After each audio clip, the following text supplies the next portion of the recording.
एक गांव था जहां एक छोटा सा लड़का रहता था।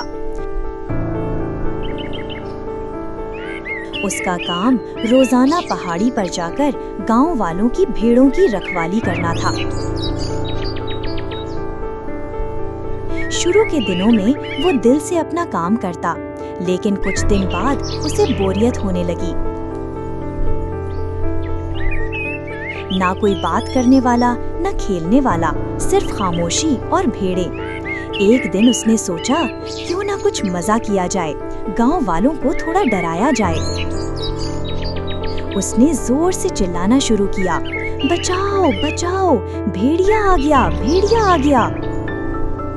गांव वाले हैलकान हो गए, हाथों में लाठियां, हथियार लेकर भागे पहाड़ी की तरफ।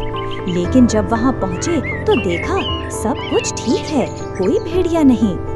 इन्होंने हैरानी से पूछा, कहाँ है भेड़िया? लड़का जोर जोर से हंसने लगा और बोला, बस वैसे ही मजाक किया था। सब गांव वाले नाराज होकर वापस चले गए। अगले दिन लड़का फिर तन्हा बैठा था तो उसे फिर मजाक सूझा। एक बार फिर उसने चिल्लाया, भेड़िया आ गया, जान बचाओ। गांव वाले फिर दौड़े और एक बार फिर लड़का हंस पड़ा। अब के बार गांव वाले गुस्से से बोले, अगर अब दोबारा झूठ बोला तो कोई नहीं आएगा। लेकिन किस्मत को कुछ और मंजूर था। तीसरे दिन वाकई एक खतरनाक भेड़िया आ गया। भेड़ों में घुस गया, एक के बाद एक पर झपटा मारने लगा। लड़का घबरा गया, चीखने लगा, सच में भेड़िया आ गया है, मदद करो, कोई बचाओ।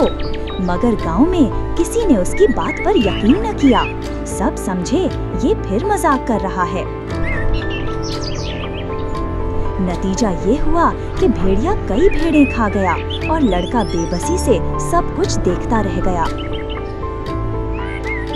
सुनहरा अखलाकी सबक, झूठ बोलने वाले पर कोई यकीन नहीं करता, चाहे वो सच ही क्यों न बोल रहा हो। ये कहानी हमें सच बोलने, ईमानदारी और जिम्मेदारी का सबक देती है।